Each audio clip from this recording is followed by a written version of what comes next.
Assalamualaikum warahmatullahi wabarakatuh, dan salam sejahtera untuk kita semua. Selama puluhan tahun, diameter ban sepeda MTB bukanlah menjadi hal yang serius, karena hampir semua sepeda MTB menggunakan ban 26 inci. Tetapi kondisi mulai berubah setelah kehadiran ban 29 inci, kemudian disusul oleh kembalinya ban 27,5 inci atau 650B yang sudah lama menghilang. Pilihan diameter ban mulai membingungkan. Saat ini, sepeda MTB dengan ban 26 inci sudah mulai menghilang dari pasaran. Sudah jarang diproduksi oleh produsen sepeda. Yang terbanyak adalah sepeda 27,5 inci dan 29 inci. Bila Anda ingin membeli sepeda MTB baru, mau tidak mau, kita harus memilih di antara kedua ukuran ban tersebut. Lantas apa kelebihan dan kekurangan dari kedua jenis ban tersebut? Mari kita bahas lebih lanjut.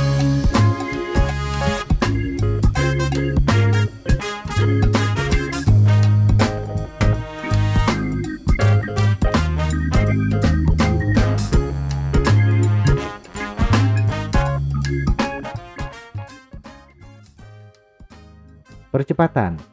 Secara umum, ban berdiameter kecil akan memiliki percepatan yang lebih besar dibandingkan ban berdiameter besar. Hal ini disebabkan energi kinetik yang dibutuhkan. Ban berdiameter besar membutuhkan energi yang lebih besar dibandingkan ban dengan diameter kecil untuk satu putaran roda. Sepeda dengan ban 27,5 inci akan memiliki akselerasi yang lebih cepat dibandingkan ban 29 inci. Sepeda yang memiliki akselerasi tinggi akan lebih responsif dan lincah. Tetapi sepeda dengan diameter besar, bila sudah mencapai kecepatan tertingginya, akan lebih efisien untuk perjalanan jauh dibandingkan sepeda dengan ban yang lebih kecil. Karena ban berdiameter besar membutuhkan lebih sedikit usaha untuk mempertahankan momentumnya.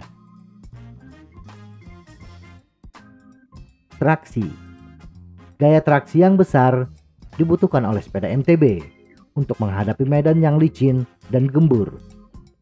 Gaya traksi salah satunya dipengaruhi oleh seberapa luas ban bersentuhan dengan permukaan jalan. Maka ban yang memiliki diameter lebih besar akan memiliki gaya traksi yang besar pula. Tetapi diameter ban hanyalah salah satu variabel. Sedangkan variabel lain yang mempengaruhi daya traksi adalah lebar ban. Jadi walaupun memiliki diameter ban yang besar, gaya traksi bisa dikurangi dengan cara menggunakan lebar ban yang kecil. Inilah yang digunakan oleh sepeda jalan raya yang memiliki diameter ban besar tetapi menggunakan lebar ban yang kecil. Sudut serangan. Sudut serangan adalah sudut yang terbentuk ketika ban bertemu dengan rintangan, khususnya yang berbentuk persegi. Sudut serangan yang kecil akan memudahkan sepeda melewati rintangan, atau dengan kata lain, sepeda tidak mudah terguncang. Sepeda dengan diameter ban yang besar memiliki sudut serangan yang kecil, sehingga sepeda 29 inci lebih mudah melindas rintangan di jalur sepeda.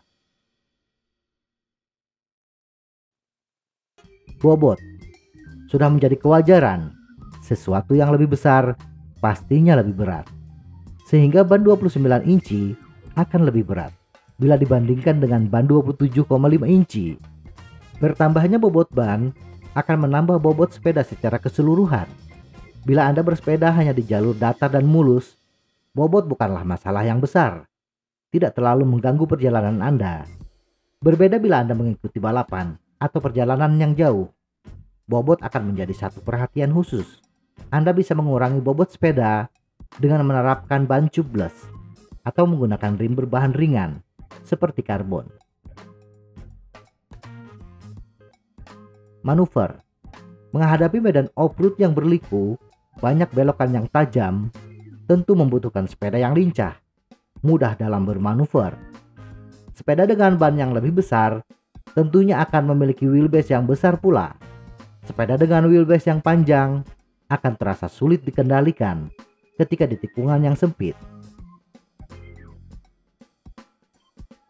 Kecocokan ukuran. Roda 29 inci yang lebih besar akan mempengaruhi geometri sepeda secara keseluruhan. Setidaknya, sepeda akan memiliki standover yang lebih tinggi. Sepeda 29 inci akan lebih cocok untuk pesepeda dengan tinggi di atas 180 cm. Sedangkan pesepeda yang lebih pendek dengan tinggi badan 165 cm akan lebih cocok menggunakan ban 27,5 inci. Perbandingan kecepatan. Semakin besar diameter roda, potensi kecepatannya pun semakin besar pula bila dikayu dengan cadence yang sama. Bila kita menggunakan sepeda 26 inci sebagai kecepatan standar 100%-nya, maka kecepatan sepeda dengan ban 27,5 inci akan naik kurang lebih sebesar 3%. Dan untuk ban 29 inci, kecepatannya akan naik sebesar 11% dibandingkan ban 26 inci. Pengaturan mulet. Bila Anda ingin menggabungkan kelebihan dari dua ukuran ban tersebut, Anda bisa bereksperimen dengan menggunakan ban 29 inci di bagian depan dan 27,5 inci untuk ban belakang. Kombinasi ini dikenal dengan istilah sepeda mulet. Jika ban 29 inci lebih unggul dalam kecepatan dan ban 27,5 inci lebih hemat tenaga, maka yang dihasilkan sepeda mulet adalah kombinasi antara kecepatan dan efisiensi tenaga. Ban depan yang bergulir dengan mulus, mampu melibas rintangan tinggi, dan roda belakang bisa berputar lebih cepat dengan tenaga yang lebih efisien. Hanya saja, Anda harus memperhitungkan banyak hal, seperti sudut heat tube dan seat tube, serta ketinggian bottom bracket, dan tentunya chainstay dan fork yang muat untuk ban yang akan digunakan. Kesimpulan, pilihan sepeda dari sudut diameter bannya tidak hanya sekadar gaya, tetapi juga harus memperhatikan kondisi jalur bersepeda dan batas kemampuan diri. Bersepeda di jalur off-road yang memaksa kita banyak berhenti, banyak tanjakan, dan banyak belokan tajam, menggunakan ban berdiameter kecil akan lebih bagus. Tetapi bila jalur bersepeda adalah jalur yang bisa dikatakan datar, tidak banyak belokan, licin dan berbatu, pilihan terbaik adalah sepeda dengan ban 29 inci. Semoga informasi ini bermanfaat. Tetap sehat. Salam goes.